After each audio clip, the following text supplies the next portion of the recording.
पहली बार लीजिएगा कोई दिक्कत ही नहीं है।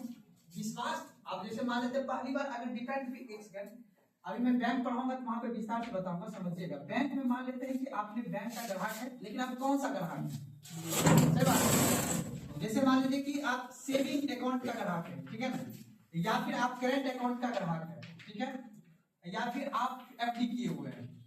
ध्यान समझिएगा, सब में क्या है डिपेंड करता है कि यहाँ पे टाइम लायबिलिटी ज्यादा है ना।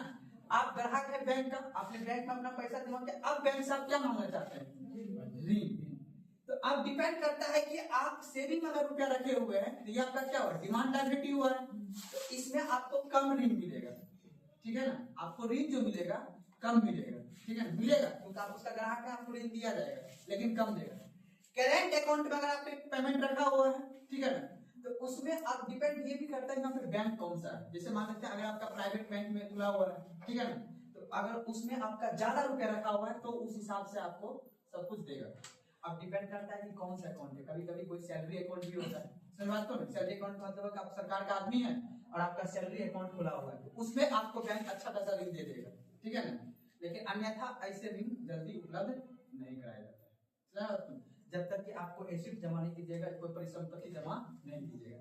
एफडी अकाउंट तो जानते ही हैं, कोई फिक्स डिपॉजिट के तौर पे आपने 5 लाख रुपया रख दिया है, अब बैंक से फिर आपने ऋण मांगना चाह रहे हैं तो बैंक आपको दे देगा, कोई दिक्कत नहीं, लेकिन उससे कम देगा जितना का आपका एफडी का कागज है। या तो आप भौतिक संपत्ति रखना चाहते हैं, भौतिक संपत्ति समझते हो ना, कोई प्रतिभूति सरकार की अगर आपने प्रतिभूति खरीदा है, अगर वो भी चाहते हैं बैंक में गिरवी रखना के लिए, तो मकान का कागज है वो रख सकते हैं, गोल्ड रख सकते हैं, घर रख सकते हैं, प्रॉपर्टी रख सकते हैं। तो डिपेंड करता है कि आपने कौन सी संपत्ति को रखा है, उसके बेस पर आपको क्या मिलेगा, लोन मिलेगा। लेकिन वही लिमिट वाला याद है ना, मार्जिन याद है ना, जितना का प्रॉपर्टी है उसके हिसाब से आपको लोन उपलब्ध कराया जाएगा।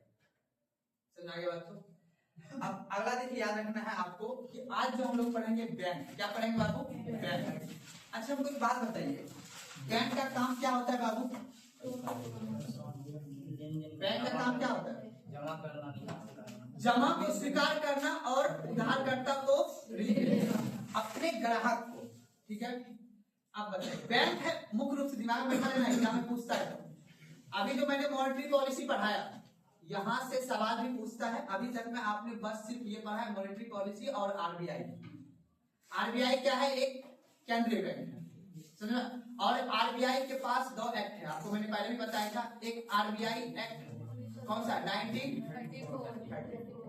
आरबीआई का स्थापना कब हुआ था, आरबीआई का मुख्यालय कहाँ पे है, आरबीआई का कौन कौन सा कार्य है,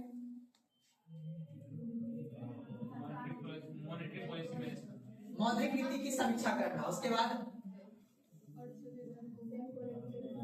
बैंक को रेगुलेट करना, उसके बाद सरकार के केंद्रीय बैंक के रूप में कौन कार्य करता है, ऑप्शन में दिया रहेगा सहकारी बैंक, केंद्रीय बैंक, एसबीआई बैंक, वो कोई भी बैंक नहीं, कौन सा है, केंद्रीय बैंक पे तो बोल सकते हैं, हाँ वो भी बोल सकते हैं, वो भी बोल सकते हैं, बस याद रख लेना है। अब यहीं से अब ध्यान समझना, आरबीआई ने याद रखना है, आरबीआई ने जो अपना एक्ट बनाया है उसी एक्ट के माध्यम से याद रखना है, उन्होंने क्या किया है, कुछ बैंक के लिए सूची जारी किया है। क्या किया है, सूची। उसने अपना लिस्ट में वो डिसाइड किया है कि कौन सा बैंक आरबीआई को जो रूल को फॉलो करेगा ना, उसे बोलेंगे अनुसूचित बैंक। कौन सा बोलेंगे, अनुसूचित बैंक।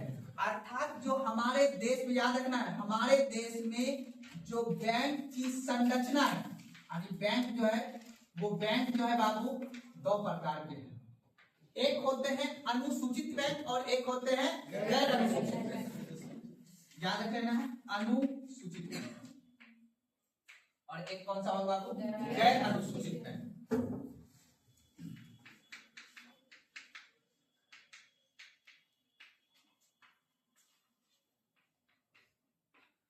अब देखना है अनुसूचित बैंक क्या होगा बाबू, वह बैंक जो आरबीआई के रूल को फॉलो करता है। सुना बात को, जो आरबीआई के रूल के अनुसार जो काम करता है वो कौन सा बैंक होगा, आरबीआई ने रूल जारी किया है, मतलब अपनी अनुसूची नंबर 2 के तहत जो है वो जारी किया है, और उसी जारी के आधार पे जो है उस बैंक का क्या है नाम। अब ये अनुसूचित बैंक जो होता है बाबू 2 प्रकार के होते हैं, बात को, एक कौन से होते हैं, वाणिज्यिक बैंक, एक कौन सा होगा? सहकारी बैंक।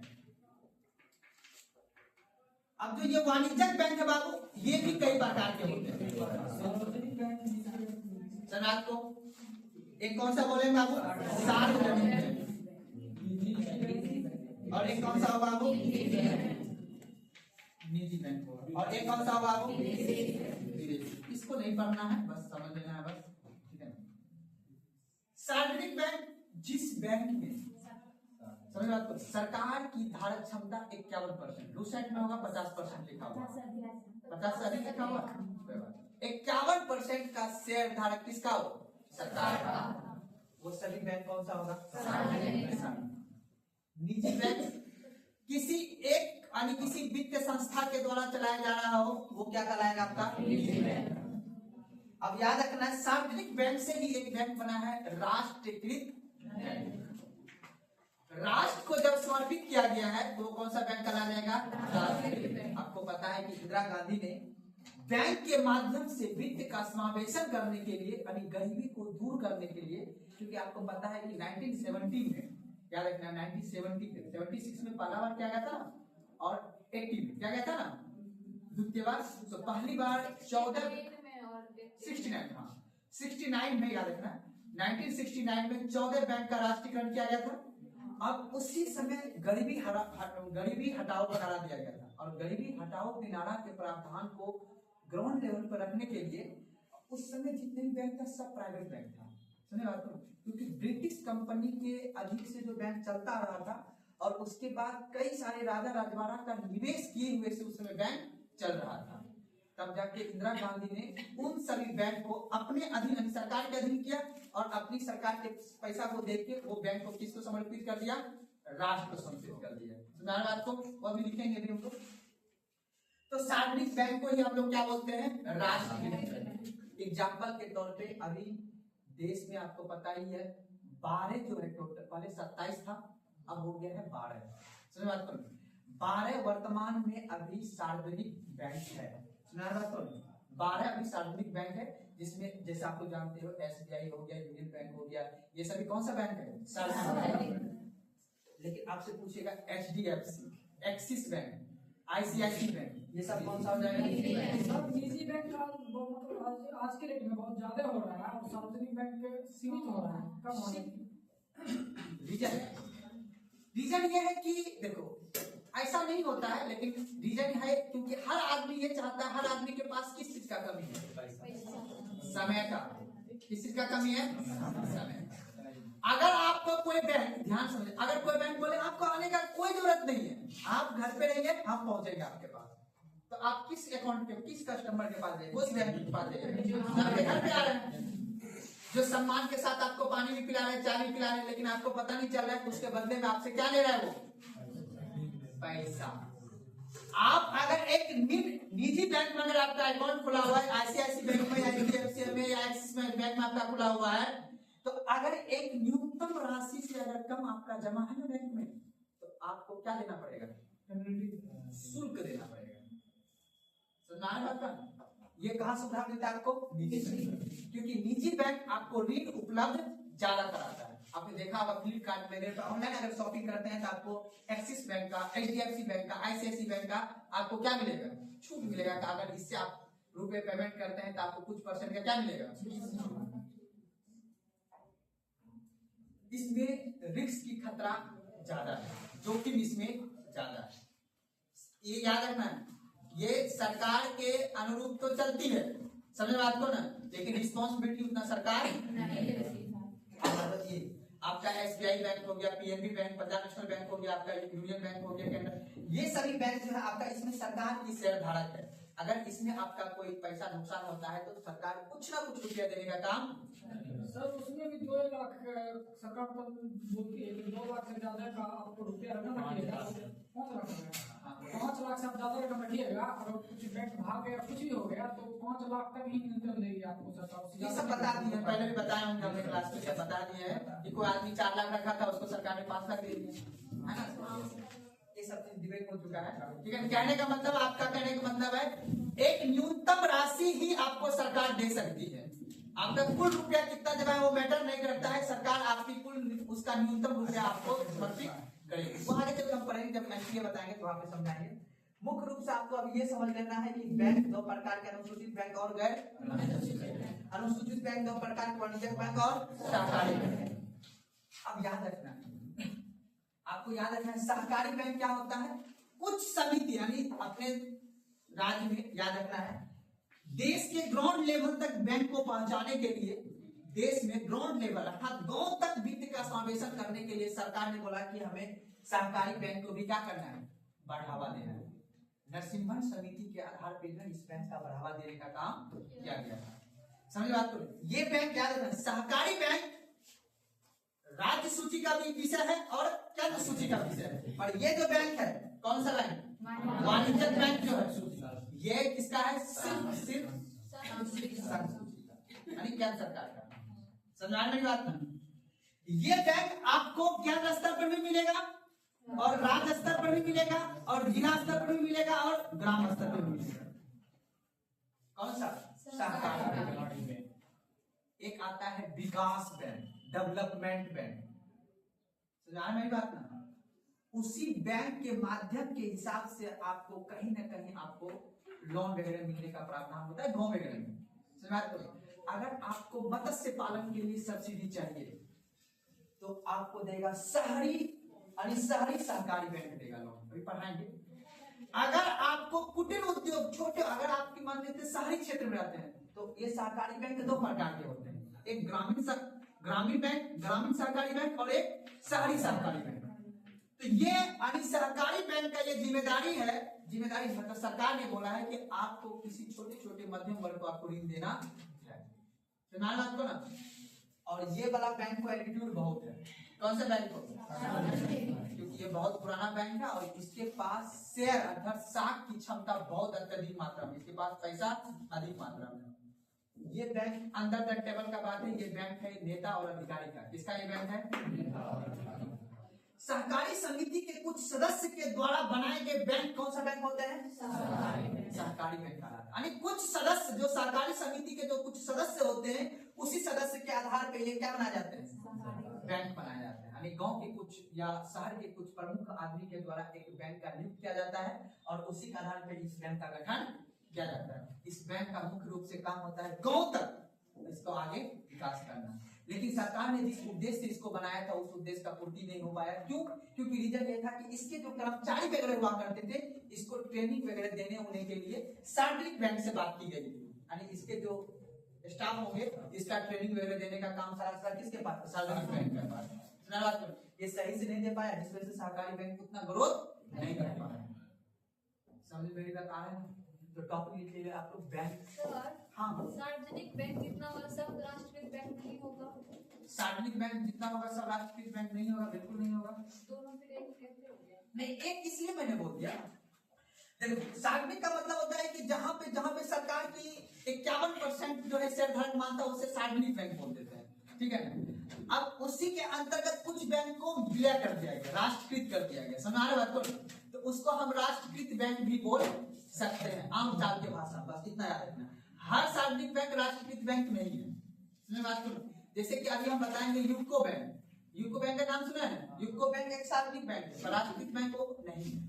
पर एसबीआई हो गया, यूनियन बैंक हो गया, समझ बात को, ये सभी बैंक आपका क्या है, राष्ट्रीकृत बैंक है। लेकिन आपने मतलब वर्तमान में 12 राष्ट्रीय बैंक है ना, वर्तमान में अभी टोटल 27 बैंक है सार्वजनिक बैंक, सुना बात को ना। उसमें राष्ट्रीकृत बैंक कितना है, 12। लेकिन एक बात और बता देते हैं, 27 बैंक में से कुछ बैंक का विलय हो गया है, किसमें, राष्ट्रीय बैंक में। जैसे आपने सुना होगा कि अभी फिलहाल के तौर पे कॉर्पोरेशन बैंक का विलय किसमें हो गया, यूनियन बैंक। समझ बात को ना, विजया बैंक वगैरह का विलय हो गया पंजाब नेशनल बैंक, वो सबको लिख लेंगे तो एक बार समझ में आ जाएगा। तो कुल मिला क्या कौन सा बैंक, ये सरकारी बैंक, ये इसका अलग कॉन्सेप्ट बात, ये इसका काम है देश में विकास करने में योगदान देता है, समझ बात को। ये लोन आपको जल्दी दे सकता है, ये किस पे लोन लेने जाइए, स्टूडेंट क्रेडिट कार्ड कौन चला रहा है, सरकार चला रहा है, समझ बात को। आपने एक जॉब सुना हो, ये सेल्फ हेल्प ग्रुप जो चल रहा है किसी बैंक की मदद से चल रहा है, हमने बोला इस बैंक का एटीट्यूड दो। आप एसबीआई बैंक में जाओ, आपसे तमीज से बात कर लेगा वो बैंक, लेकिन एक्सिस बैंक में जाओ वो तमीज इज्जत दे देगा थोड़ा सा। समझा बात को ना? ये होता है, वो आगे चल के थोड़ा सा बताएंगे। तो आप इनके बैंक की संरचना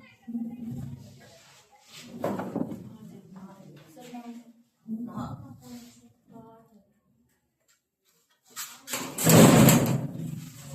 चलिए लिखे दो बैंक की संरचना।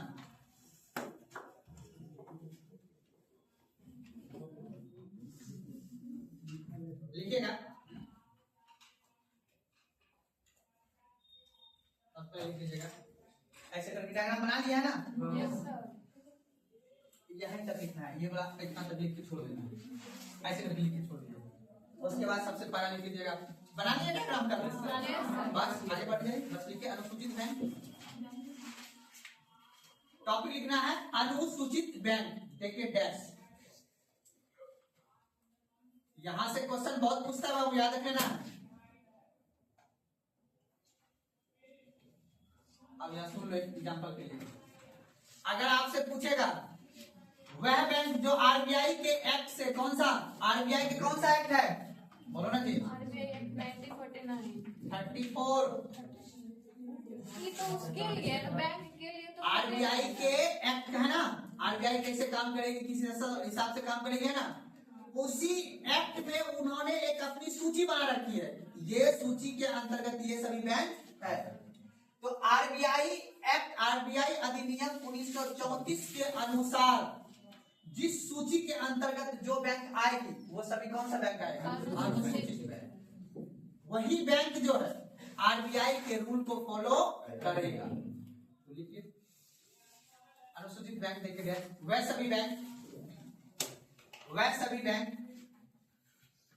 वह सभी बैंक जो, वह सभी बैंक जो आरबीआई एक्ट 1934, वह सभी बैंक जो आरबीआई एक्ट 1934 की 1934 की दूसरी अनुसूची में, दूसरी अनुसूची में, दूसरी अनुसूची में सूचीबद्ध हो, दूसरी अनुसूची में सूचीबद्ध हो तथा आरबीआई के पास, तथा आरबीआई के पास किस रूप में, आरबीआई के पास सीआरआर, आरबीआई के पास सीआरआर, समझ गए ना बात को क्या बोल रहे हैं, सीआरआर एवं एसएलआर के अनुसार, सीआरआर एवं एसएलआर के अनुसार अपने पास पूंजी रखता हो, अपने पास पूंजी रखता हो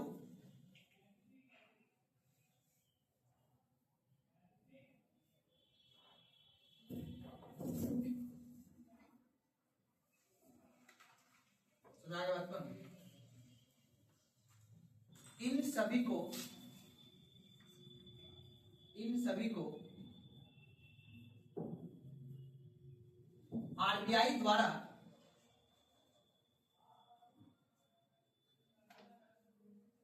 ऋण प्राप्त करने के लिए, इन सभी को आरबीआई द्वारा ऋण प्राप्त करने के लिए, ऋण प्राप्त करने के लिए अधिकृत हो, अधिकृत हो उसे,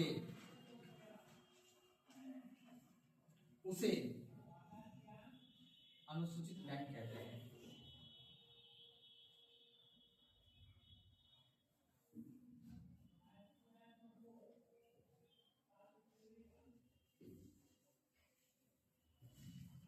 कोई दिक्कत?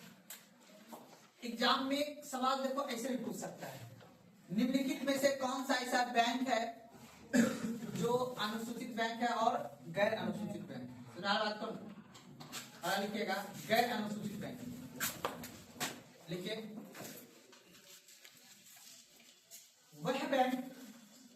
वह बैंक गैर अनुसूचित बैंक देके डैश, वह बैंक जो आरबीआई के एक्ट के अनुसार, वह बैंक जो आरबीआई के एक्ट के अनुसार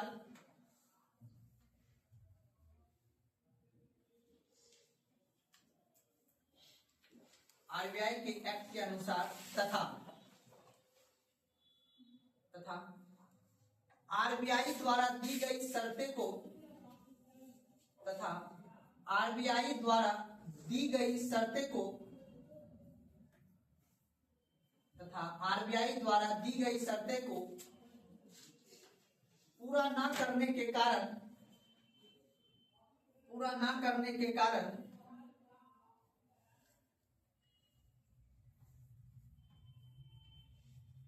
आरबीआई द्वारा दी गई शर्तें को पूरा ना करने के कारण आरबीआई इस बैंक को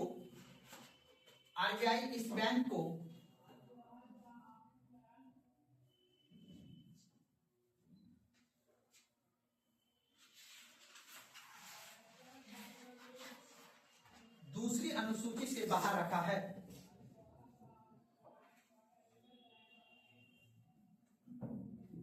एग्जाम्पल देख के डैश घर से लिख के आना है इसका।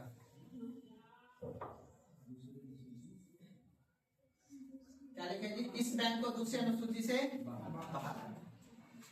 अब कल आपको बताना है कौन अनुसूचित बैंक है और गैर अनुसूचित बैंक। ये काम घर से करके आ रहा है। 2 3 4 5 को लिख लेना है। इतना तो कर ही लोगे ना। जो घर के पास में उसी को जानेंगे। किताब से, कहां से? कुछ चीज एग्जाम्पल खुद लिख के आएगा तो आपको जरा याद रहेगा। चलिए आगे बढ़ते हैं। अच्छा समझ में आया ना हमने क्या बोला? जो आरबीआई के एक्ट के दिशा निर्देश को पूरा नहीं करेगा आरबीआई उसे दूसरी अनुसूची से क्या कर देगा? तो उसे क्या बोलेंगे? जो आरबीआई के एक्ट को फॉलो करता हो या फिर आरबीआई के पास सीएलआर और एसएलआर के साथ पूंजी अपना बना के रखता हो उसको क्या बोलेंगे? अर्थात आरबीआई के दिया हुआ दिशा निर्देश या शर्त को जो पूरा करता हो कौन सा बैंक होगा? इसी की तरह एग्जाम में घुमा के एग्जाम में क्वेश्चन पूछ सकता है। बस आपको याद रखना है अनुसूचित बैंक और गैर बहुत कम है, समझ में आ जाएगा। ठीक है ना? चलिए अब हम लागे टॉपिक लिखे वाणिज्यिक बैंक। टॉपिक लिखे वाणिज्यिक बैंक। ऑब्लिक लगाएगा, इसी को दूसरा नाम बोलते हैं व्यापारिक बैंक।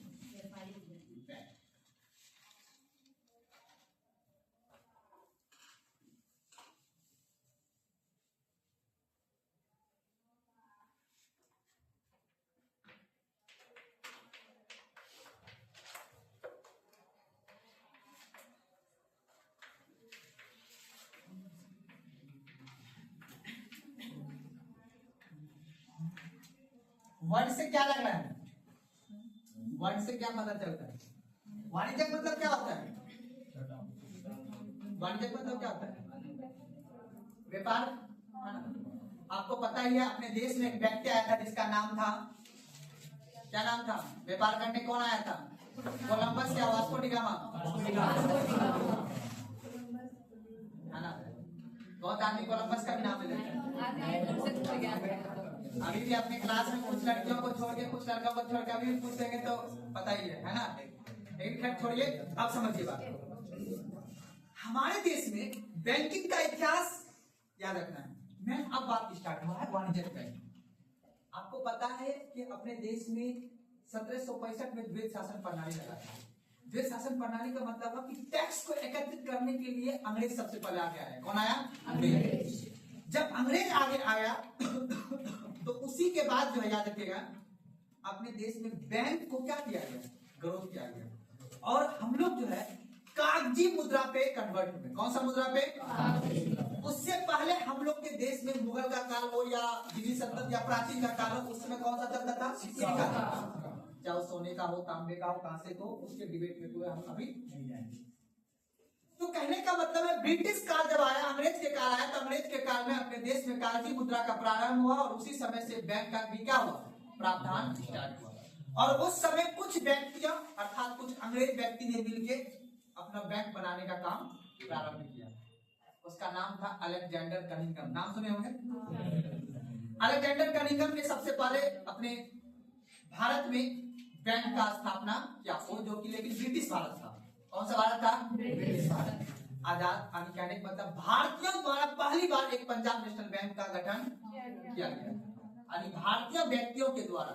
उससे पहले जो है कुछ ब्रिटिश व्यक्तियों के द्वारा, कुछ अंग्रेज के द्वारा अपने देश में बैंक का गठन किया गया। बात को जिसे हम लोग बोलते हैं, उसी लिए इसका नाम पड़ा कुछ व्यापारिक वर्ग, क्योंकि उस समय अपने देश में व्यापारिक वर्ग का काफी ज्यादा उत्थान हुआ था और कुछ व्यापारिक वर्ग ने मिल के ही एक बैंक बनाया जिसका नाम क्या पड़ गया? अगर आप लोग थोड़ा सा अवेयर होंगे तो आजकल गांव में देखते होंगे, मार्केट में देखते होंगे, ये जो लोन का जो परंपरा चल रहा है, लोन का परंपरा चल रहा है, याद रखिएगा सहकारी बैंक अत्यधिक मात्रा में लोन देता है। और आजकल जो मार्केट में देखते होंगे बहुत से जॉब निकला हुआ है, जिससे कि क्या बोलते हैं आपको, कौन सा बोलते हैं, कौन सा कंपनी होता है जो फाइनेंस वगैरह करवाता है, गाँव में जाके महिलाओं से पैसा लेता है, क्या बोलते हैं, कौन सा कंपनी बोलते हैं?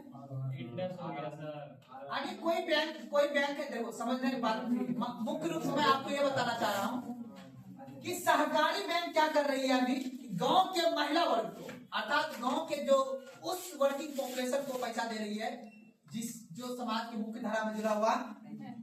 पुरुष वर्ग तो कहीं ना कहीं कमा से अपना समाज की मुख्य धारा में जुड़ा हुआ है, लेकिन महिला को ही ज्यादा क्यों टारगेट किया गया है? ताकि वित्त समावेशन हमें कहां तक पहुंचाना है? गांव तक। तो सहकारी बैंक के माध्यम से गांव तक वित्त समावेशन का क्या कार्य पहुंचाने की बात। और क्या हुआ? वो तो है ना, सरकार ग्रुप तो है ना, वो तो है, समझ लो बहुत से ऐसे बैंक है। एक बैंक का नाम लीजिएगा, चलिए बंधन बैंक एक प्राइवेट बैंक है, निजी बैंक है, याद है ना? निजी बैंक काम में करता है। हाँ, पैसा उसी के पास में जाता है। हम आपको पहले बोलते थे एटीट्यूड वाला इधर वाला बैंक। हाँ, सेल्फ हेल्प ग्रुप जो होती है अपना आराम से वर्ड समझ रहे, सेल्फ मतलब स्वयं, अपन लोग पैसा कुछ जमा किए, आप उसके नाम से आप जाके खाता खुलवाइए, कहाँ पे? बैंक में। और बैंक के पास निजी बैंक खास करके आपको अत्यधिक मात्रा में लोन उपलब्ध कराएगा। तो ये तो वही सरकारी बैंक काम से होता है। चलिए अब याद रखना है, कुछ वर्ग अर्थात कुछ व्यापारिक वर्ग मिला के कौन सा बैंक का गठन हुआ बाबू? व्यापारिक वर्ग। पहले लिख लेते हैं, उसके बाद आगे बढ़ेंगे। लिखिएगा वाणिज्यिक बैंक डेकेडेंस, लिखिएगा वह संस्था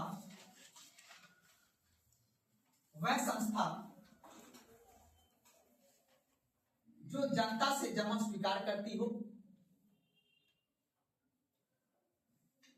वह संस्था जो जनता से जमा स्वीकार करती हो तथा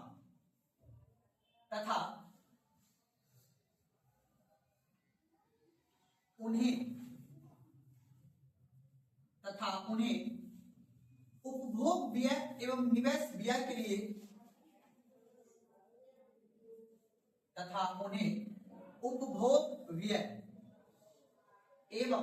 निवेश व्यय के लिए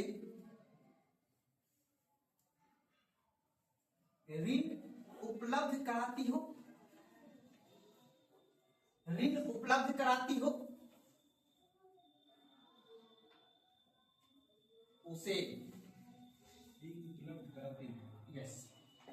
उसे वाणिज्यिक बैंक कहते हैं।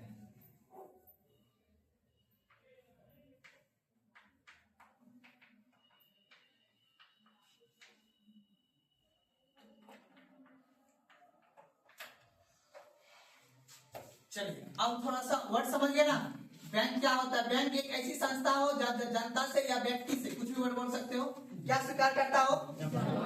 जमा स्वीकार करता हो, और उपभोग व्यय या निवेश व्यय के लिए, मैंने वर्ड जोड़ दिया है, यानी जनता को फिर क्या कराता हो? अब हमको ये बता, इसमें कौन कॉमर्शियल बैंक के लिए कौन लायबिलिटी हुआ और कौन एसेट हुआ, बताओ?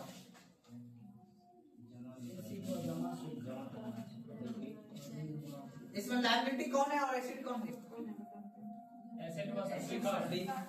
जो जमा मतलब लेगा तो हुआ लायबिलिटी, और ऋण जो दिया वो क्या हुआ? अपने संपत्ति अर्थात अपने एनडीटीएल के अनुसार से ना ऋण दे सकता है जी, मानते इस बात को। अब उस ऋण के साथ साथ जो उनको एक्स्ट्रा जो बेनिफिट होगा वो उसका मुख्य रूप से क्या कहलाएगा, एसेट। तो आसान भाषा में आप कह सकते हो कि ये हुआ इनका लायबिलिटी। लायबिलिटी का मतलब है कि बैंक के पास इतना पैसा आ रहा है, सब इसका संपत्ति नहीं है, फिर बैंक से पैसा निकलेगा भी ना, ये नहीं निकालेगा जी बैंक से पैसा। अब इस बैंक के पास जमा होने के बाद फिर वो क्या लगाता है, ऋण पे लगाता है, रुपया लगाता है ना। उस ऋण से अगर वो जितना रुपया कमाएगा वो उसकी कंपनी का, उस बैंक का क्या होगा, संपत्ति अर्थात एसेट होगा। यहाँ तक में कोई दिक्कत नहीं ना। आपने पढ़ा था लायबिलिटी कितने प्रकार के होते हैं बाबू, 2 प्रकार एक डिमांड लायबिलिटी और एक। की। अगर आपने बैंक में सेविंग अकाउंट पे रुपया रखा है, करेंट अकाउंट पे रखा है, तो बैंक का कौन सा लायबिलिटी हुआ, वो डिमांड लायबिलिटी। पढ़ाएंगे पढ़ाएंगे यहीं से कॉन्सेप्ट आगे में समझोगे। आपको अगला टॉपिक आएगा कॉमर्शियल बैंक और वाणिज्यिक बैंक का कार्य क्या होता है। जब में पूछता है आसान क्वेश्चन में आपको नहीं पूछता है, टफ पूछता है। वाणिज्यिक बैंक के कार्य में ही आपको पता चलेगा कि वाणिज्यिक बैंक का जब 2 कार्य है, याद रखना, प्राथमिक कार्य इसका कौन सा होगा, जमा को स्वीकार करना। द्वितीयक कार्य कौन सा होगा, और एक होता है अन्य कार्य। अन्य कार्य में क्या होता है, जैसे एग्जाम्पल के तौर पे आप जान देखते होंगे बैंक का ये भी काम होता है कि आपका बिजली बिल का जमा कर देना। करता नहीं करता बैंक? मान लेते हैं एग्जाम्पल के लिए आपका बैंक है, SBI में खाता खुला है और पैसा जमा करना है फ्लिपकार्ट वाला को, तो कौन जमा करेगा, आप यहाँ से जाकर उसके QR कोड पे भेजते हैं ना पैसा, तो चला गया ना। तो कहने का मतलब है कि दूसरे बैंक को भी ये काम करता है, इसको बोलते हैं अन्य काम, इंटरनेट बैंकिंग वर्क। इसके लिए आपसे वो कुछ फीस लेते हैं, लेते हैं। आप जानते हो आप बिजली बिल रिचार्ज कीजिएगा तो आपका 1 रुपया 2 रुपया ज्यादा लेगा, मोबाइल रिचार्ज कीजिएगा तो आपका 1 रुपया 2 रुपया। सर इसमें एक खाता उठा कर दूसरे खाता में पैसा देना, ये अन्य काम कैसे होगा, बताते हैं। अपना बैंक का थोड़ी दूसरा ऐसे सवाल पूछिए, कोई दिक्कत नहीं है। बैंक का भी हम पढ़ेंगे। बैंक क्या होता है समझ गए ना, जमा को स्वीकार करना और ऋण को देने वाला संस्था क्या कहलाता है। अब बैंक का कार्य, बैंक का कार्य मुख्य रूप से 2 कार्य, प्राथमिक, लेकिन एग्जाम में अब एक अन्य कार्य पूछता है, उसको हम अन्य कार्य, जैसे आपकी सेवा करना। आपका सेवा किस माध्यम से करता है, जैसे आपका अकाउंट था एग्जाम्पल के तौर पे कस में बाबू SBI, इसमें था SBI। आपने माइस्कूल में एक कपड़ा खरीदा, और जिसके दुकान में आपने कपड़ा खरीदा उसका जो खाता था बैंक, उसका था यूनियन बैंक में। आपने अपने अकाउंट से QR कोड से आपने इसको पैसा भेज दिया ना, तो इंटरलिंक हुआ ना बाबू, हुआ कि नहीं हुआ। अभी इसके लिए चार्ज बैंक नहीं लेता है, इससे के लिए आदमी, अब देखो सरकार को देखना, सरकार ने सीधा बोला नहीं, हमें डिजिटल करेंसी को ज्यादा से ज्यादा बढ़ाना है। डिजिटल करेंसी में सरकार का कोई लागत होने लगा हुआ है, लेकिन ये 500 रुपए का नोट रहेगा, उसमें तो सरकार का लागत होने लगा हुआ है। तो सरकार चाह रहा है कि ज्यादा से ज्यादा कैश कम हो और डिजिटल मुद्रा ज्यादा से ज्यादा बढ़े। सरकार इसीलिए हर एक बैंक को सरकार बोलते हैं, जितना बैंक हो, अनुसूचित हो गया अनुसूचित कोई भी बैंक हो, उसको साफ निर्देश दिया हुआ है सरकार के द्वारा कि अभी आप इंटरलिंक बैंक चार्ज को अभी काटना नहीं।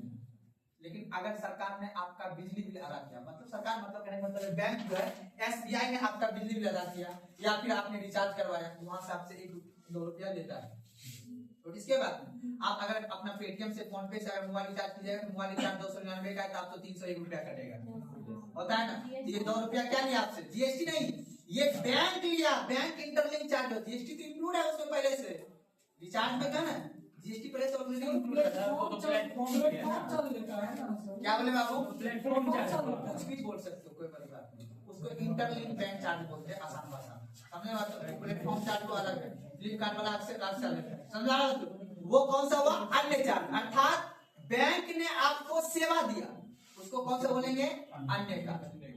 आपकी टीवी रिचार्ज करते हो, आप बिजली बिल जमा करते हो, आप बिजली बिल जमा करते हैं सर, तो उसका भी अकाउंट और कोई बैंक में इंटरलिंक है ना, वही तो करता है बैंक की, जैसे उसको एक बैंक से दूसरे बैंक दिया ना, हाँ तो दूसरे वही दिखता है, जैसे हम किसी बैंक को पैसा भेजे, उसी तरह बिजली बिल उसका भी अकाउंट होगा। हाँ, उसको पैसा जैसे गए यहाँ से तो इंटरलिंक है ना, हाँ, उसमें कैसे सरकार चार्ज लेगी, बैंक चार्ज लेगी।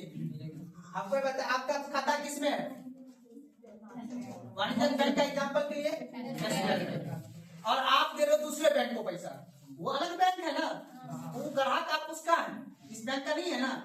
तो बैंक बोलेगा हम अपना लायबिलिटी इसको देंगे, 1 रुपए दे रहे हैं हम इसको, तो उसके बदले में हम आपको चार्ज लेंगे ना आपसे, सुविधा लेंगे आपको।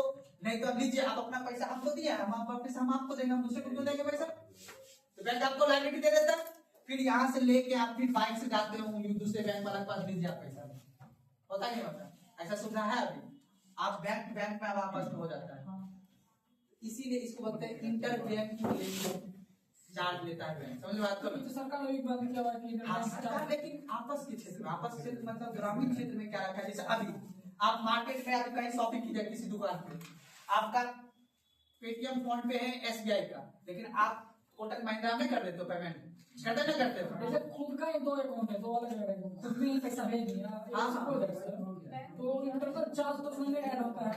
अभी नहीं है, आगे चल के होगा। अभी नहीं है, अभी सरकार चाह रहा है कि ज्यादा से ज्यादा क्या हो, कैशलेस हो और डिजिटल मुद्रा का। अगर आप स्टार्टिंग में आप अगर फोन पे मेरे हिसाब से 2014-15 में यूज किया है पेटीएम सब, 15-16 नहीं किए, 16 सबसे पेटीएम चल रहा है, 15 सबसे। समझ रहे हो? जबकि पेटीएम वॉलेट हुआ करता था, ठीक है ना?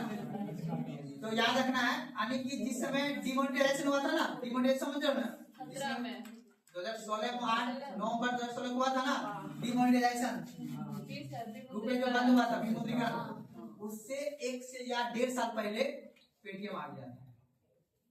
भले आप लोग तक नहीं पहुंचा था, लेकिन बड़े बड़े शहर जो मेट्रो में चलता था, पहले दिल्ली का मेट्रो वगैरह में पेटीएम से ही काम चल जाता था, फटाक से करता था, फटाक से काम होता था। लेकिन उस समय चार्ज लगता था 1 रुपया 2 रुपया। लेकिन सरकार ने इसको वित्त समावेशन को बढ़ाने के लिए चार्ज को क्या कर दिया, खत्म कर दिया। लेकिन अभी देखो, तुम किसी के दुकान पे कोई चीज का सामान ले तो वहां चार्ज लगेगा, लेकिन रिचार्ज करोगे तो लग रहा है। रिचार्ज में लगता है कि लगता है? रिचार्ज करने में 3 रुपया ज्यादा, आप सोचो कि 200 आदमी रिचार्ज किया, कितना रुपया बैंक को मिल गया। इस तरह से काम होता है, समझ आपको? सरकार पहले में जो मोबाइल रिचार्ज करा है वो क्या है, अमीर है। सर उसको मिलता होगा जो कंपनी सिम मतलब कंपनी को मिलता है ना, कंपनी की बैंक को सब नहीं मिलता है। बैंक नहीं देता है सर।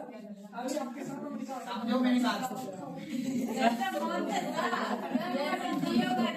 आपसे कुछ और फिर से बता रहे हैं। एसबीआई बैंक का आपका क्या नाम है, ध्यान से समझिएगा।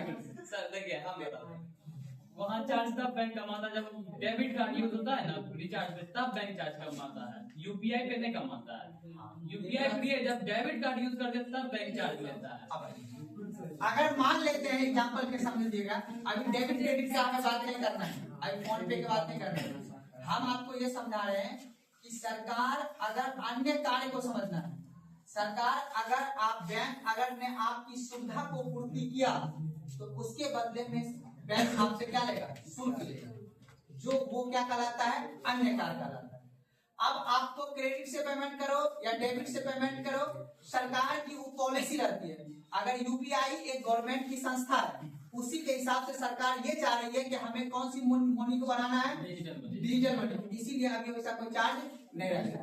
लेकिन अगर आप व्यक्तिगत चीज पे करते, जैसे उन्होंने क्या बोला, क्रेडिट कार्ड का उपयोग करके बोले ना आपने, अगर अपने व्यक्तिगत कार्य के उसके लिए आपको क्या देना पड़ेगा, वही हुआ ना मांगने charge sir.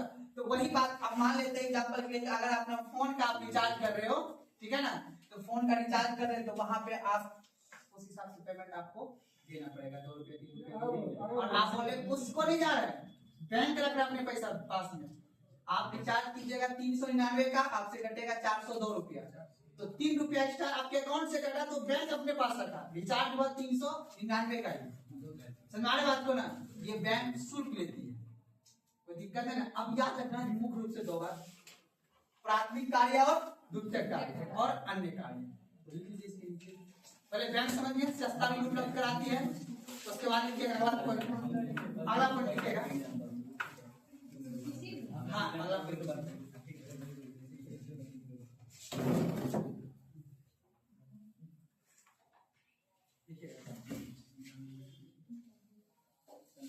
Bank of England को, बैंक ऑफ इंग्लैंड लीजिएगा ना, बैंक ऑफ इंग्लैंड को, हाँ अगला पॉइंट देखिए, बैंक ऑफ इंग्लैंड को वाणिज्यिक बैंक का जननी कहा जाता है।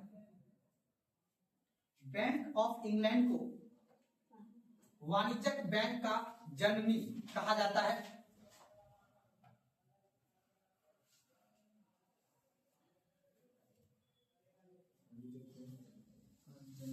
इंग्लैंड वर्ड पता नहीं क्यों है, क्योंकि उन्होंने अपने देश पे शासन किया था और उन्हीं के द्वारा जो व्यापारी वर्ग था जो अपने देश में शासन कर रहा था, उन्हीं के कुछ समूह के द्वारा बैंक बनाया गया जिसे बोला गया बैंक ऑफ इंग्लैंड। और यही हमारे देश की बैंक का क्या है, जननी है। कौन सा बैंक का, वाणिज्यिक बैंक या व्यापारिक बैंक।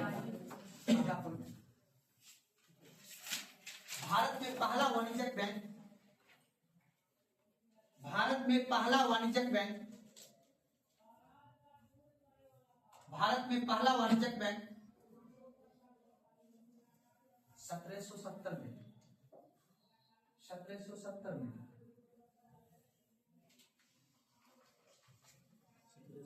1770 में अलेक्जेंडर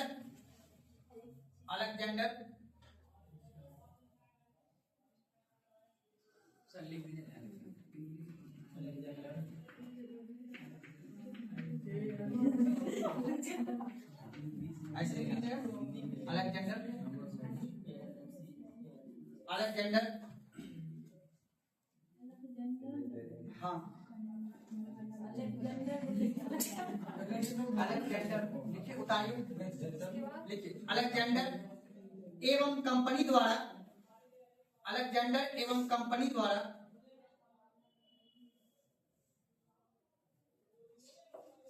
बैंक ऑफ हिंदुस्तान के नाम से, बैंक ऑफ हिंदुस्तान के नाम से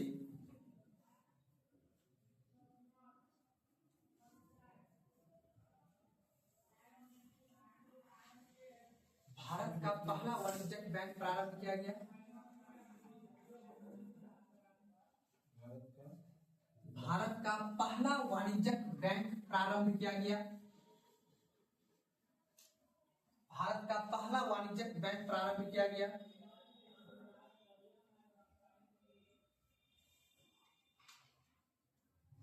अगला 1806 ईस्वी में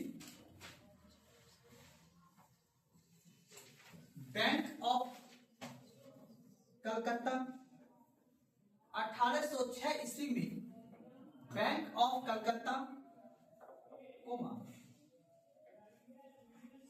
1840 ईस्वी में बैंक ऑफ बॉम्बे, 1840 ईस्वी में बैंक ऑफ बॉम्बे, 1806 ईस्वी में बैंक ऑफ कलकत्ता, 1806 ईस्वी में कलकत्ता, 1840 ईस्वी में बॉम्बे। लिखिएगा, एवं 1843 ईस्वी में, एवं 1843 ईस्वी में बैंक ऑफ मद्रास, 1843 ईस्वी में बैंक ऑफ मद्रास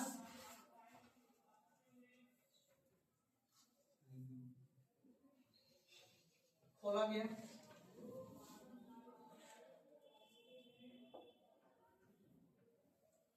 ये सभी बैंक विदेशी पूंजी से स्थापित था। ये सभी बैंक विदेशी पूंजी से स्थापित था।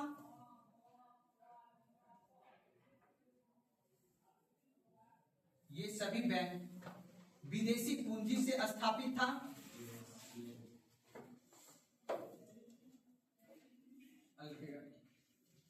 अगला पॉइंट देखिए, भारत का पहला बैंक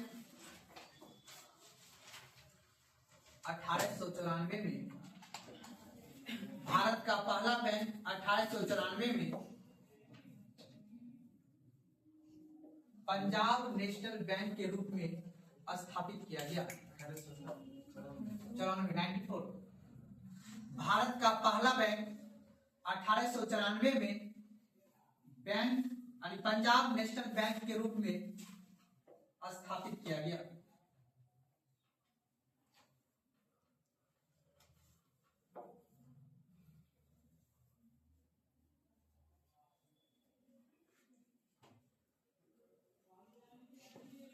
कोई दिक्कत?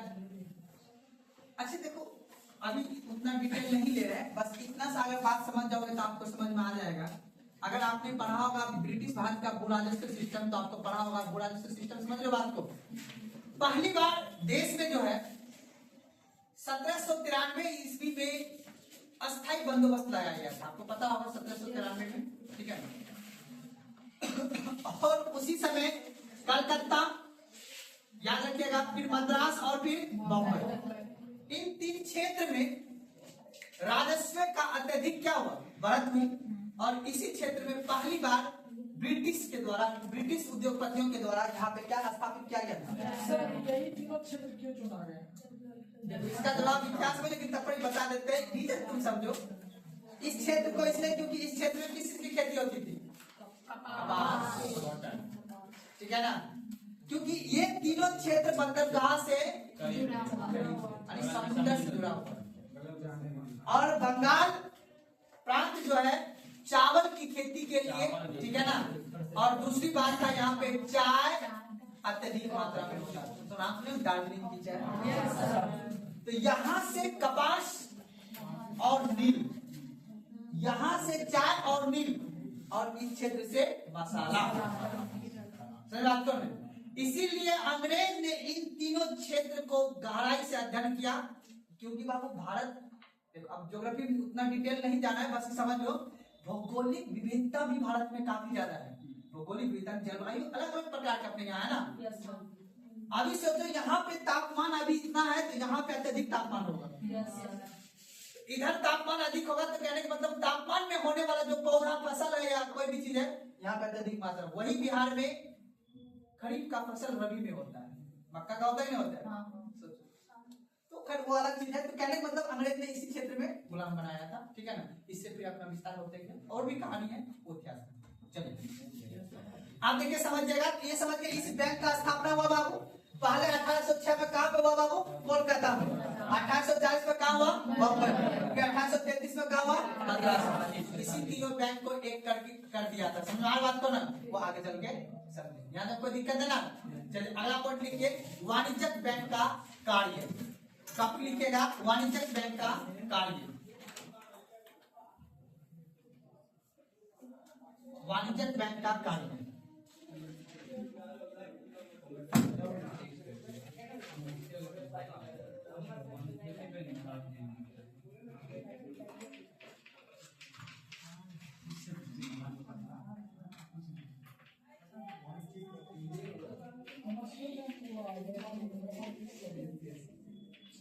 ऐसे करके दो लगा लीजिएगा कार्य के नीचे, और लिखेगा प्राथमिक कार्य,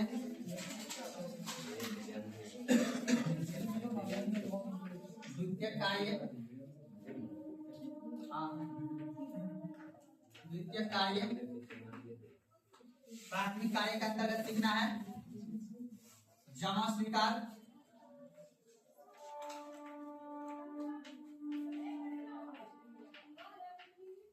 यहाँ लिखना है ऋण,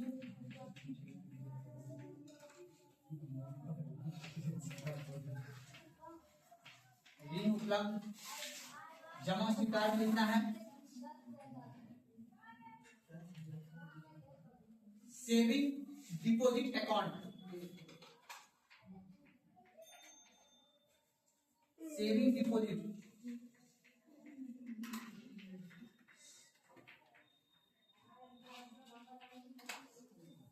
सेविंग डिपॉजिट अकाउंट। फिर लिखना है, इसका हिंदी में बता देता हूँ, पहले लिख लेना है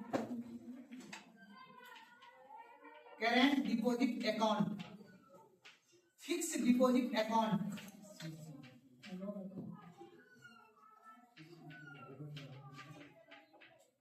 fix deposit account, current fix deposit account.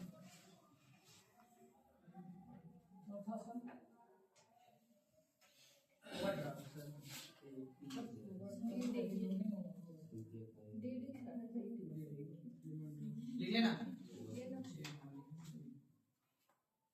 उसके बाद लिखना है रेकरिंग अकाउंट,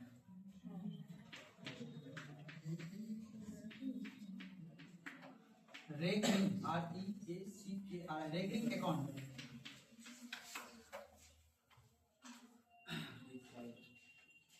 इसी को बोलते हैं D. Saving deposit account, current deposit account, fixed deposit और उसका हिंदी लिख लेना है बचत जमा खाता, बचत जमा खाता, चालू जमा खाता, चालू जमा खाता। रिकरिंग क्या होता है सर? एक एक करके अभी समझाएं। सबर का फल मीठा होता है। रेकरिंग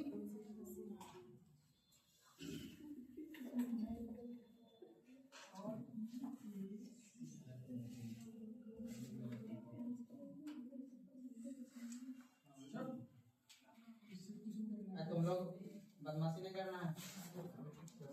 उसके बाद क्या सी है। चलिए दूसरे कारण लिखिएगा ऋण उपलब्ध।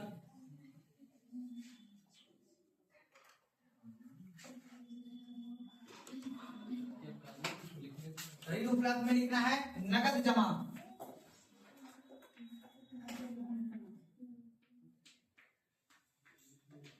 नगद जमा,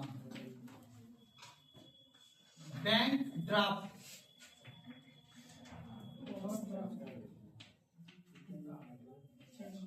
bank draft.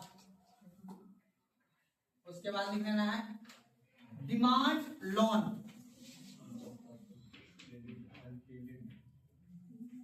Demand loan.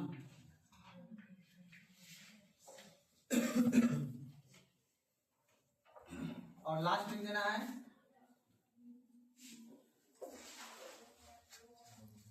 Last लिखना है टर्म लोन, लास्ट लिखना है टर्म लोन।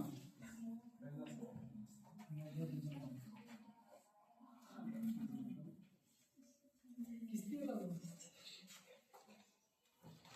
Term loan.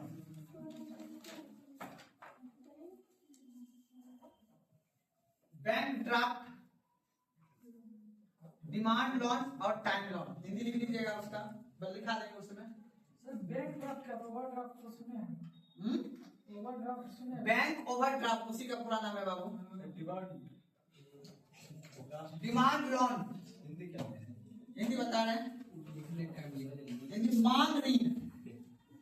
आप जब मांग कीजिए डिमांड मतलब मांग ऋण। तुम बोलेगा हमको 10 करोड़ का लोन चाहिए। टाइम लोन उसको टाइम लोन टर्म लोन में दे दिएगा अवधि ऋण।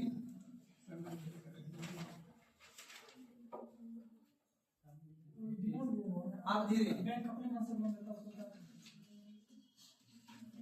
चलिए आप पहले सबसे पहले लिख लीजिए प्राथमिक कार्य, प्राथमिक कार्य। टॉपिक लिखिए प्राथमिक कार्य।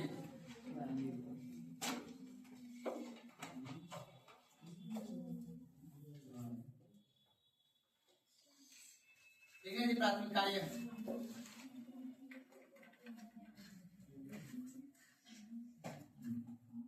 इसके अंतर्गत टॉपिक लिखिए प्राथमिक कार्य। इसके अंतर्गत वाणिज्यिक बैंक जमा स्वीकार करता है। इसके अंतर्गत वाणिज्यिक बैंक जमा स्वीकार करता है एवं इसके अंतर्गत वाणिज्यिक बैंक जमा स्वीकार करता है एवं साख सृजन करता है। साख सृजन का मतलब अपना क्षमता को बढ़ाना, अपना पैसा को बढ़ाना। इसके अंतर्गत वाणिज्यिक बैंक जमा को स्वीकार करता है एवं साख सृजन करता। कौन बैंक ये नहीं चाहता कि हमारा कस्टमर ज्यादा से ज्यादा बढ़े? और कैसा कस्टमर? सरकारी नौकरी वाला ना। अगर आपने कभी ये नोटिस किया होगा, आप लोग अगर किए होंगे तो जमा स्वीकार समझ रहे हो ना? हाँ सर। उसके ऐसा बाद को क्या बोले सर? उसके बाद क्या बोले? उसके बाद जमा स्वीकार करता है। नहीं लिख पाए। इसके अंतर्गत वाणिज्यिक बैंक जमा स्वीकार करता है एवं साख का सृजन करता है। साख सृजन समझ रहे ना? अपना पूंजी को बढ़ाना। जितना अच्छा कस्टमर अगर इसके पास आएगा, मतलब मान लो सिर्फ जमा कर बिजनेसमैन आदमी आ जाए, ये जमा ज्यादा स्वीकार करेगा, और ज्यादा जमा स्वीकार करेगा तो ये ऋण भी अधिक न देगा जी। तो ज्यादा ऋण अधिक देगा तो इसका साख सृजन क्षमता क्या होगा, बढ़ेगा, अर्थात इसका बिजनेस क्या होगा, बढ़ेगा। इसीलिए याद रखना है कि वाणिज्यिक बैंक का प्रथम जो कार्य होगा वो क्या होगा, जमा को स्वीकार करना और साख सृजन बढ़ाना। साख को हम लायबिलिटी भी बोलते, सुना बात को ना, लिक्विडिटी भी बोल सकते हैं, सुना बात को ना। तो साख सृजन क्षमता को बढ़ाना और जमा को स्वीकार करना, ये हुआ बैंक का प्राथमिक कार्य। अब लिखिए सबसे पहला पॉइंट, उसी नीचे लिखना, जमा स्वीकार 4 प्रकार से किया जाता है। जमा स्वीकार 4 प्रकार से किया जाता है। जमा स्वीकार 4 प्रकार से किया जाता है।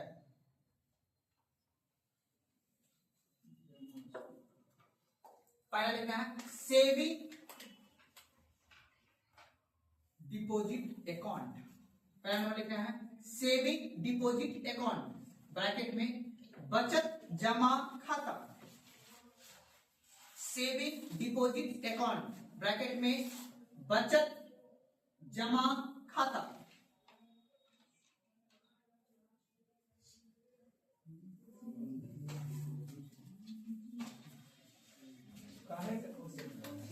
चलो आप देखिए, समझिएगा यहाँ पे,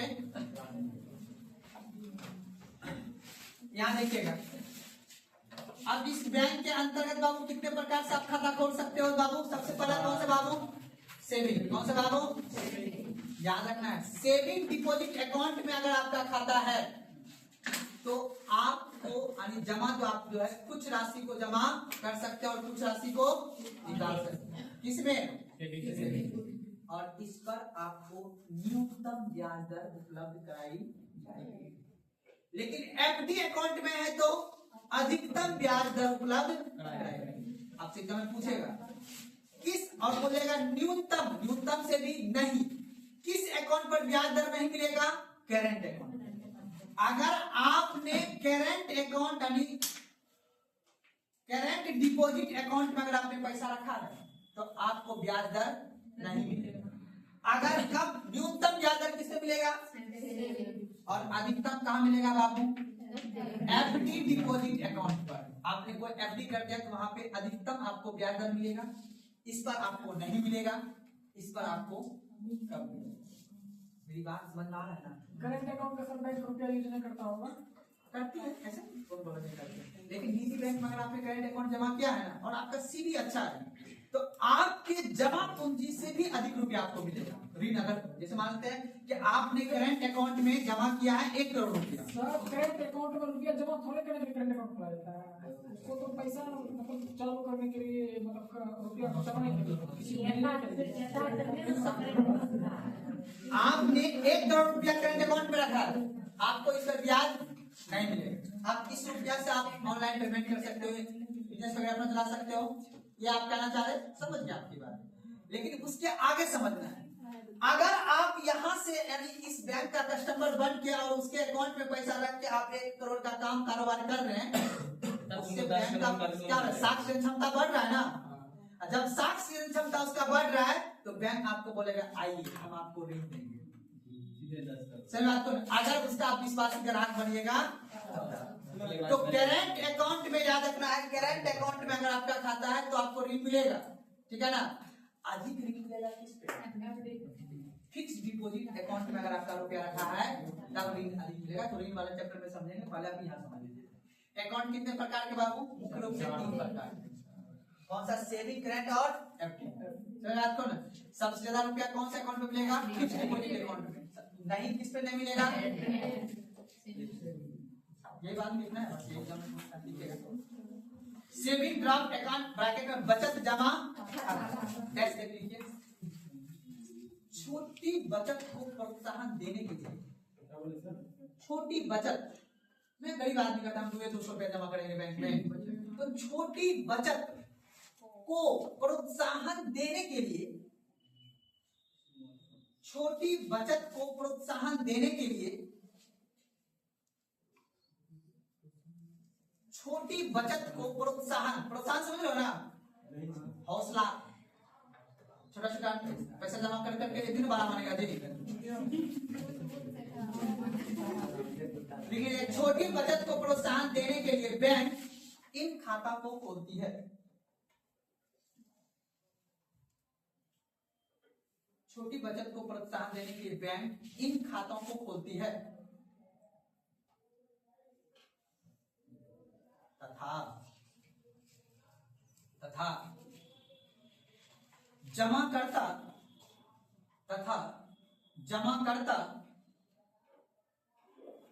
इस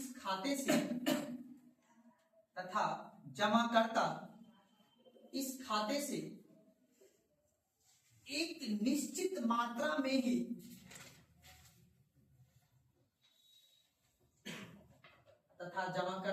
खाते मतलब अकाउंट से, इस खाते से एक निश्चित मात्रा में ही धन निकाल सकता है।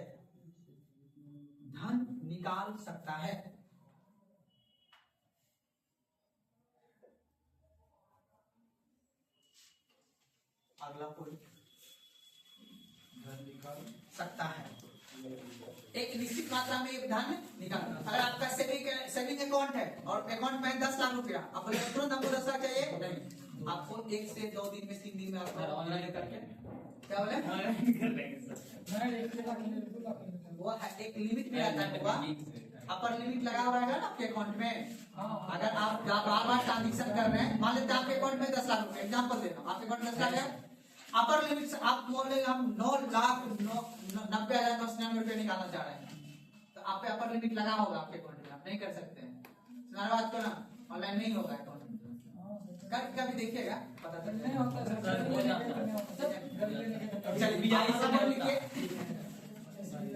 देखिएगा इस अकाउंट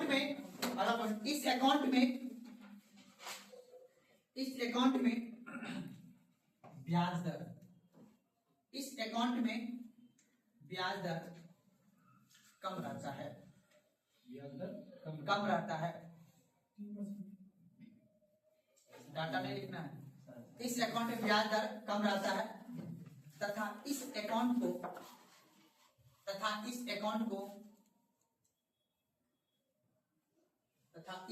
को बैंक का मांग देनदारी भी कहा जाता है, तथा इस अकाउंट को बैंक का मांग देनदारी, मांग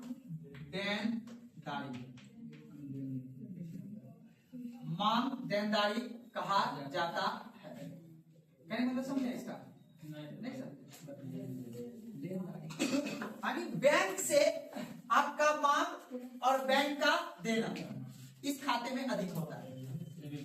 सेविंग अकाउंट में एक निश्चित प्रोत्साहन के लिए आपको एक खाता खोला गया है और निश्चित मात्रा में आप रुपया निकाल सकते हैं, छोटी छोटी रुपया रख के आप जमा कीजिएगा, फिर उसको निकाल सकते हैं धीरे धीरे निश्चित मात्रा में, और इसीलिए बैंक इस खाता को मांग देनदारी खाता भी कहा जाता है। आप मांग कीजिएगा, बैंक उतना आपको रुपया देगा, एक निश्चित अकाउंट। अगर topic current deposit account, current deposit account sir तब पीएफ अकाउंट किसमें जाएगा? बताएं, वो वाला अलग कॉन्सेप्ट है।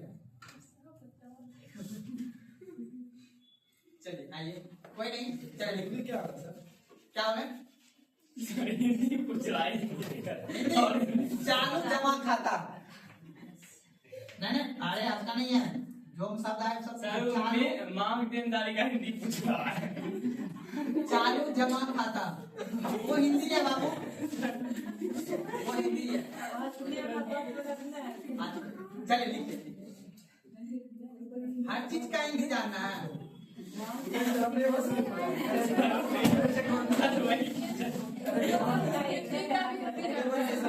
सर उतना टाइम से आप चालू खाता बोले थे, पूछा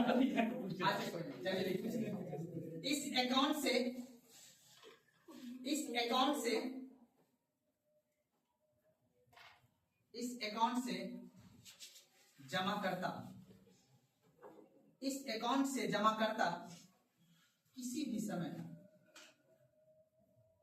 इस अकाउंट से जमाकर्ता किसी भी समय अपनी जमा राशि से धन की निकासी कर सकता है।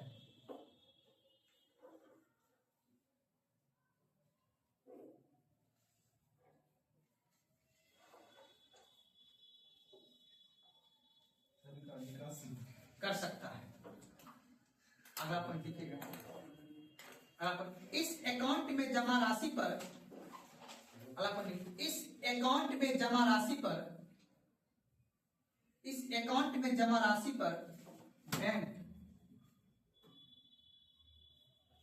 इस अकाउंट में जमा राशि पर बैंक ब्याज नहीं देती है, बल्कि सेवा शुल्क लेता है, बल्कि सेवा शुल्क लेता है। अगर, बल्कि सेवा शुल्क लेता है अगर जमा राशि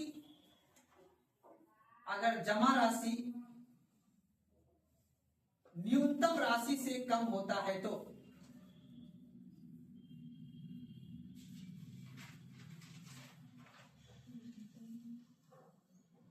अगर जमा राशि न्यूनतम राशि से कम होता है तो,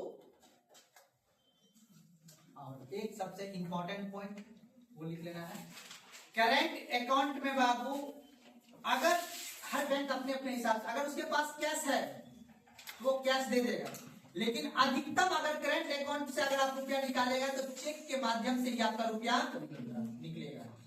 अगर आपका अकाउंट कौन सा है, करेंट अकाउंट में उतना कैश बैंक के पास नहीं होता, इसलिए आपको क्या काट के दे देगा, इस अकाउंट से चेक के माध्यम से, इस अकाउंट से चेक के माध्यम से धन निकासी किया जाता है, इस अकाउंट से चेक के माध्यम से धन निकासी किया जाता है।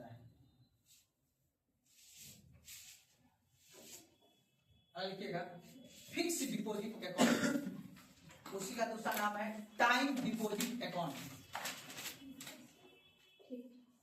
फिक्स डिपॉजिट अकाउंट, उसी का दूसरा नाम है टाइम डिपॉजिट अकाउंट। हिंदी में लिखिएगा सावधि जमा खाता, हिंदी लिखो।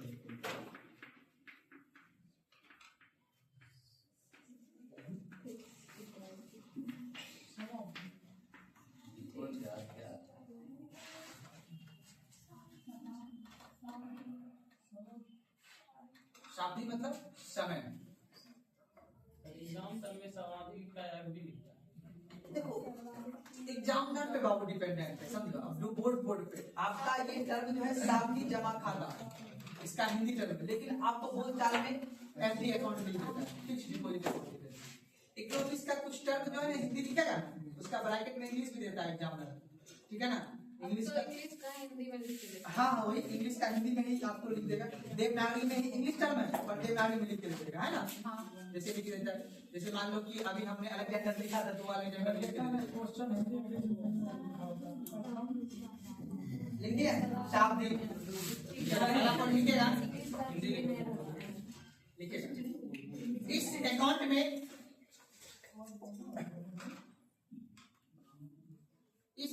में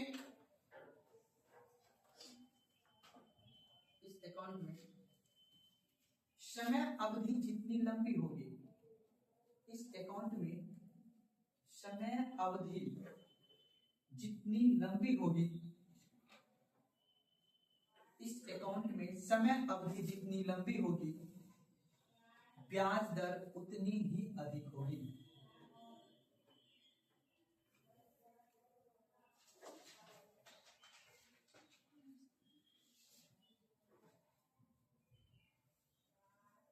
अर्थात अधिक होगी, है ना। इस अकाउंट पे आप मान लेते हैं कि कोई रुपया आप 5 साल के लिए रखिएगा, उसका ब्याज दर ज्यादा मिलेगा। सारा खेल बाबू टाइम डिपॉजिट अकाउंट का, अर्थात फिक्स डिपॉजिट को क्या बोलते हैं, टाइम डिपॉजिट अकाउंट। अर्थात कितने टाइम के लिए आप उस अकाउंट को फिक्स कर रहे हैं। आप अपनी डिपॉजिट अकाउंट यानी अपने पैसा जमा किया, वो कितना समय के लिए वो फिक्स किया। अधिक समय के लिए कीजिएगा तो अधिक आपको ब्याज दर मिलेगा, कम समय के लिए कीजिएगा तो कम ब्याज दर मिलेगा। देखिए अर्थात इस अकाउंट पर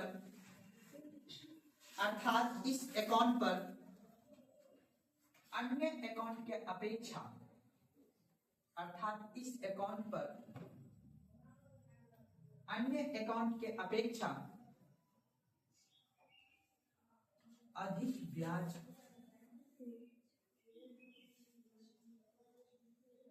ब्याज मिलती है या प्राप्त होती है।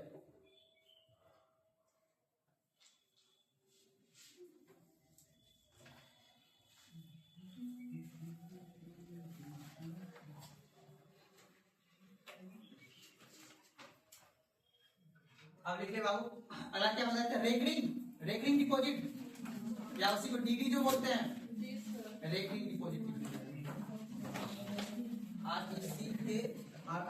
रेकरिंग डिपॉजिट अकाउंट लिखिए आवर्ती जमा खाता, लिखना है आवर्ती जमा खाता। रेकरिंग डिपॉजिट को डीडी, हाँ या डीडी लिख लेना है शॉर्ट में, डीडी अकाउंट।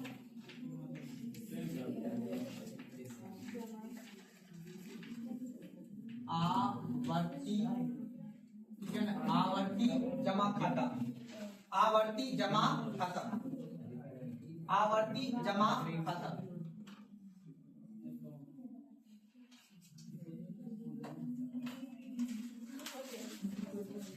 याद रखना है एक निर्धारित समय से पहले, डीडी समझते हो ना क्या होता है, मतलब दूसरा का चेक होता है ना, दूसरे बैंक आप अपना एग्जांपल दीजिए। मान लेते हैं कि आपका खुद का चेक है, उसमें टाइम दिया हो रहता है कि इतना समय में ही आपका ये बचेगा। जैसे आपने एग्जाम वगैरह भरे होंगे, है ना, एग्जाम में डीडी वगैरह लगता था ना पहले, अब तो सिस्टम खत्म हो गया है। आगे एक कागज होता है, ठीक है ना, डिमांड ड्राफ्ट जिसको हम लोग बोलते हैं, उसमें जितना आपका निर्धारित रहेगा एक निश्चित समय से पहले उससे रुपया आप निकाल नहीं सकते हैं, उसको बोलते हैं हम रेकरिंग अकाउंट या आवर्ती या डीडी अकाउंट बोलते हैं। समझ बात को नहीं, एक निश्चित समय से पहले आप उस अकाउंट से पैसा नहीं निकाल सकते। जैसे आपने सुना होगा कि बच्चा घर में लड़की पैदा हुआ है तो इसके अकाउंट पे क्या कर लगा देते हैं, डीडी। एफडी नहीं, क्या लगा देते हैं, एफडी में तो मान लो बच्चा का इमरजेंसी कुछ हो गया, उसी का बच्चा नहीं होता है अकाउंट, नहीं कहता है कि उसका दहेज में काम आएगा पैसा।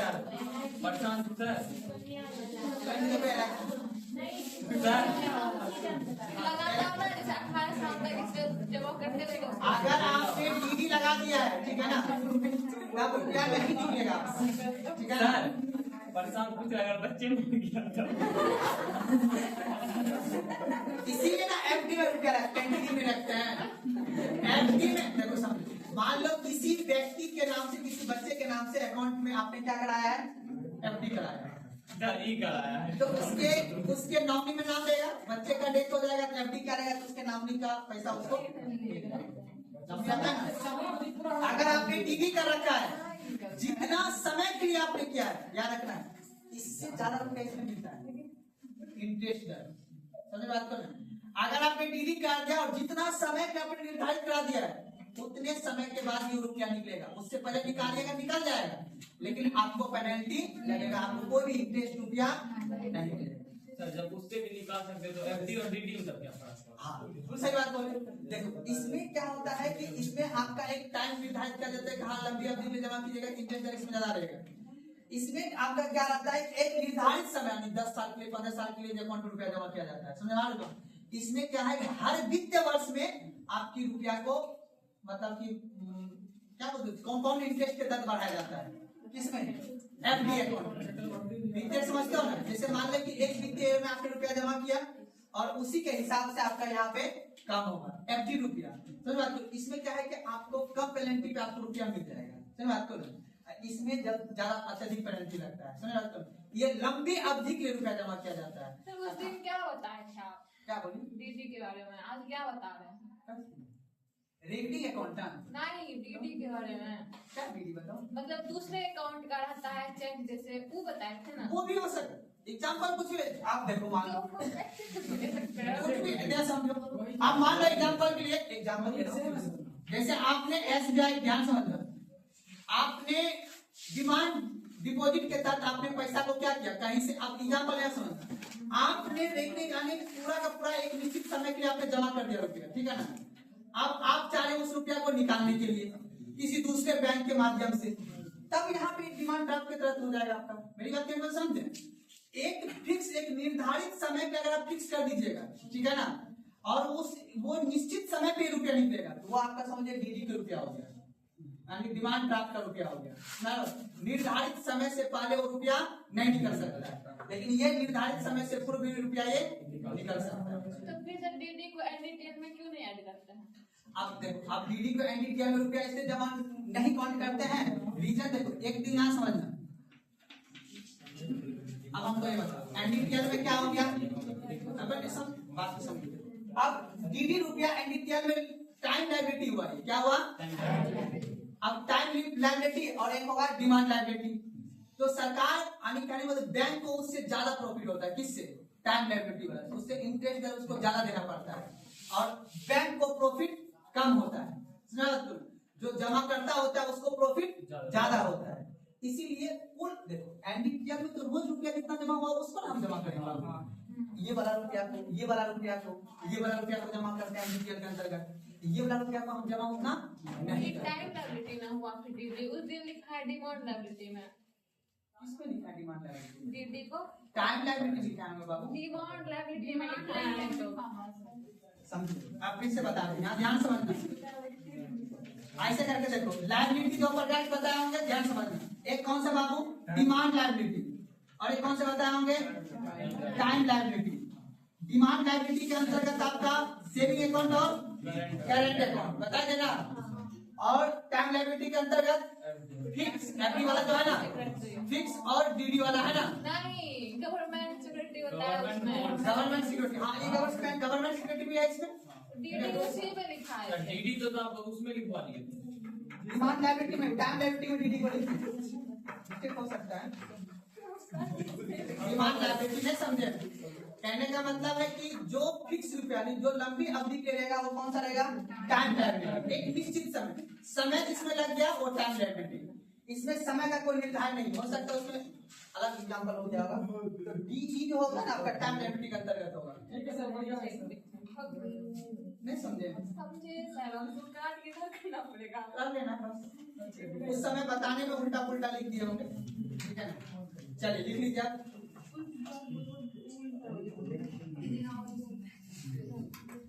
बस जिसमें लंबी समय के लिए जिसमें पैसा मिले वो कौन सा होता है, टाइम लायबिलिटी।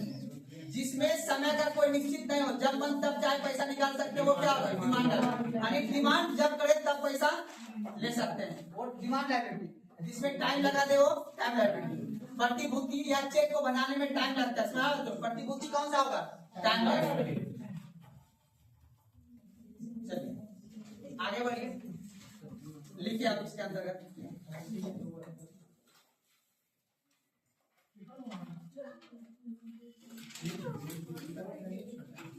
लिखिएगा इसके अंतर्गत जमाकर्ता, इसके अंतर्गत जमाकर्ता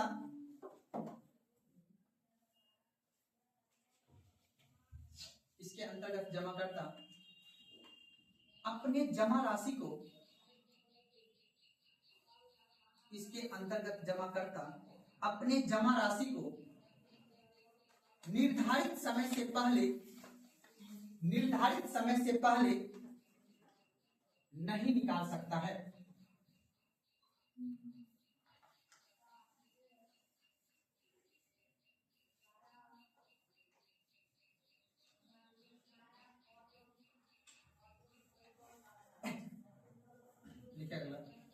इस अकाउंट पर सबसे अधिक ब्याज दर बैंक देती है।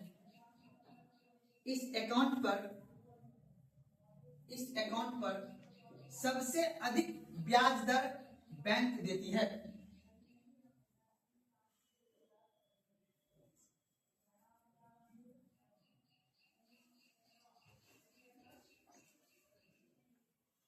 और दिक्कत देखो यहाँ एक बार पुनः मैं आपको समझाता हूं। यहाँ पे saving account, current account, fix account और डीडी अकाउंट, ठीक है ना।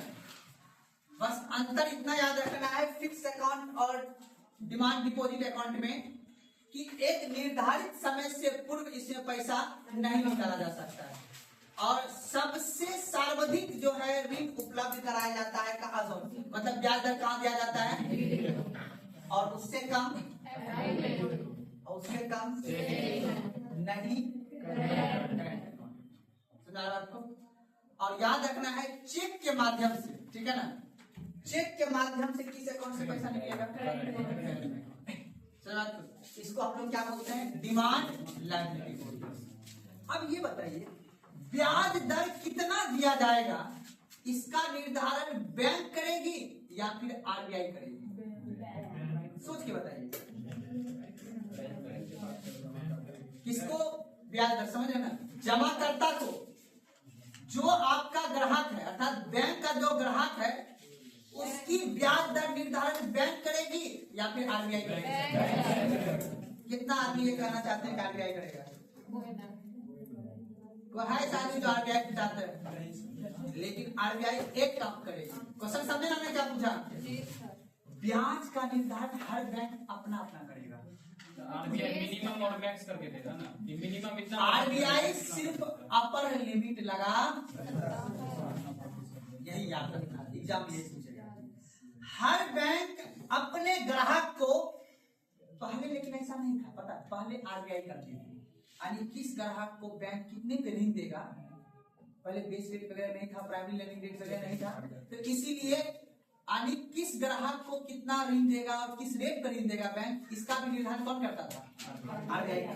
लेकिन अब हर बैंक अपने ग्राहक को वो कितना परसेंट पर ऋण देगा या कितना ब्याज दर पे वो ऋण देगा, उसका निर्धारण कौन करेगा, खुद बैंक स्वयं। लेकिन अपर लिमिट समझ गए ना, जी सर, मतलब मैक्सिमम इतना तक ले सकता है। आप किसी व्यक्ति को इतना तक ही ऋण दे सकते हो, कृषि क्षेत्र में इतना, उद्योग क्षेत्र में इतना, एजुकेशन क्षेत्र में इतना। जैसे स्टूडेंट क्रेडिट कार्ड में अपर लिमिट कितना लगा हुआ है, 4 लाख, 4.5 की 4 एग्जाम्पल मिले, मानो 4 लाख, तो बैंक ने एक अपर लिमिट लगा दिया है कि इससे अधिक आप किसी व्यक्ति को लोन नहीं दे सकते। तो याद रखना है, नोट लगाइए।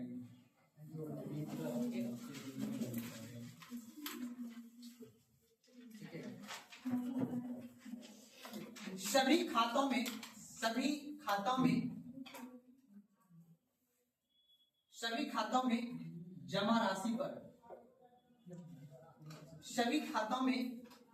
जमा राशि पर ब्याज दर का निर्धारण पहले आरबीआई करता था।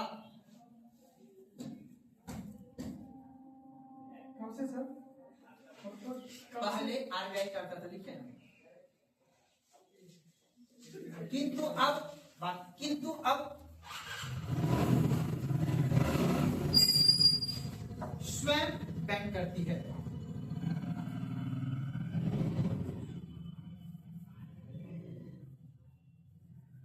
स्वयं बैंक करती है, जबकि ब्याज दर की ऊपरी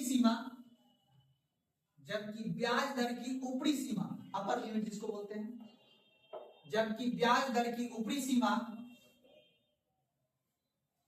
आरबीआई तय करता है। जबकि ब्याज दर की ऊपरी सीमा आरबीआई तय करता है।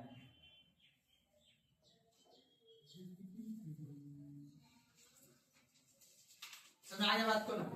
मान लो अगर आप, सिंपल सी बात है, गांव में आज कितना इंटरेस्ट कर मिलता है बाबू, सेल्फ हेल्प ग्रुप में ऋण कितने पे मिलता है? मतलब 12%। क्या बोले? साल का 12%। अब हमको ये बताइए, अगर मोबाइल बाइक निकालिएगा तो HDFC वाला कितना का ऋण लेगा आपसे? 9%, 10%। 9, 10, 11, 12, 13 जैसा गाड़ी वैसा सिविल बेसिस होता है। आपका सिविल किस तरह से है? सरकारी आदमी है तो सस्ता मिल जाएगा जी, उस हिसाब से मिल जाएगा। चलिए अब हमको ये बताइए, अब मुख्य रूप ध्यान देंगे, क्वेश्चन बनेगा कि अब बताओ किस अकाउंट पे सबसे ज्यादा ऋण मिलता है और नहीं किस पे नहीं मिलता है? और याद रखना है, ब्याज दर का अपर लिमिट कौन डिसाइड करता है? अधिक ब्याज दर बैंक ना लगा दे, इसलिए अपर लिमिट हर बैंक के पास लगा हुआ है। समझ बात को ना? वो तय कौन करता है? अगला लिखिए, वाणिज्यिक बैंक का